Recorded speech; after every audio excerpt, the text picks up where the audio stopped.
நம்ம India T20 world கப்பை ஜெயிச்சதை தொடர்ந்து அடுத்தபடியாக ஜிம்பாப்வே அணிக்கு எதிராக 5 T20 ஆட்டங்கள் கொண்ட தொடரில் இன்னைக்கு விளையாட போகிறாங்க அப்படிங்கிறது நம்ம எல்லாருக்குமே தெரியும். இப்படி இருக்க ஒட்டுமொத்த நம்ம இந்திய அணியை மானத்தை காப்பாற்றுறதுக்காக நம்ம தமிழக பிளேயர் வாஷிங்டன் சுந்தர் பார்த்திங்கன்னா இன்னைக்கு கடைசி வரைக்கும் போராடி கடைசியாக ஒரு திக் த்ரில்லர் தோல்வியை இந்த மேட்ச்சில் பார்த்திங்கன்னா நம்ம இந்தியா ஜிம்பாப்வே அணிக்கு எதிராக இப்போ சற்று கொஞ்சம் நேரத்துக்கு முன்னாடி அடைஞ்சிருக்காங்க.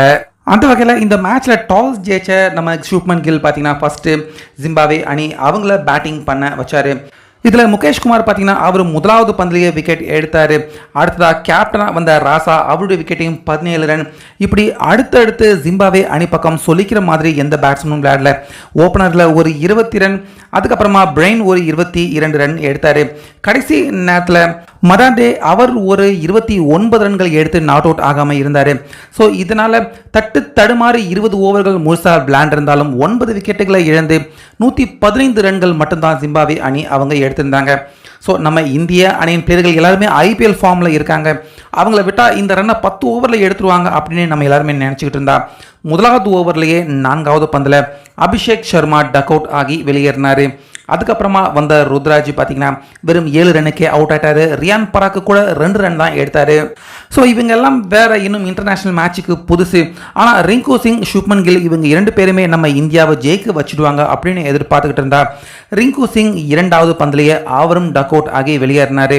ஸோ மறுமுனையில் சுப்மன் கில் அவரை பால் வீணாக்காம ஒரு மாதிரி நல்லா தான் விளையாண்டுக்கிட்டு இருந்தார். அவர் கூட ஜூரல் பார்ட்னர்ஷிப் போட்டு ஜூரல் ரொம்ப நிதானமான இன்னிங்ஸை விளையாண்டார். 10 பந்து விளையாண்டு 1 ரன் மட்டுமே எடுத்தார். ஸோ இனிமேட்டாவது ஜூரல் கொஞ்சம் டேக்கப் எடுப்பார் அப்படின்னு பார்த்தா ஒரு 4 அடிச்சுட்டு பின்னாடியே 7 ரன்லேயே பார்த்தீங்கன்னா ஜூரல் அவரும் அவுட் ஆக அந்த இடத்துல நம்ம தமிழக பிளேயர் வாஷிங்டன் சுந்தர் வந்து கில் அவருக்கு நம்பிக்கை கொடுத்து நம்ம இந்திய அணியை ஒரு மாதிரி வெற்றி பெற வைக்கிறதுக்கு பார்த்தீங்கன்னா கொஞ்சம் ஸ்கோரை உயர்த்தி கொண்டு போனாங்க. ஆனால் கரெக்டாக அந்த நேரத்தில் சுப்மன் கில் 31 ரனில் அவுட் ஆக மொத்த பாரமும் மேட்சும் பார்த்தீங்கன்னா நம்ம தமிழக பிளேயர் வாஷிங்டன் சுந்தர் அவர் தலையில் விழ அவர் பொறுமையாக ரவி பிஷ்னாய் கூட கொஞ்ச நேரம், அதுக்கப்புறமா அவேஷ் கான் கூட கொஞ்ச நேரம் இப்படி நகர்த்தி மேட்சை வெற்றியின் பாதைக்கு கொண்டு போனார்.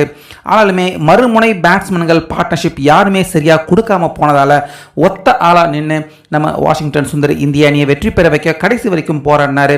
ஆனாலுமே கடைசி வரைக்கும் அதுவும் நடக்க முடியாமல் போனதால் நம்ம இந்தியா இன்னைக்கு இந்த ஃபர்ஸ்ட் T20 மேட்ச்சில் ஜிம்பாப்வே அணிக்கு எதிராக தோல்வியை தழுவியிருக்காங்க.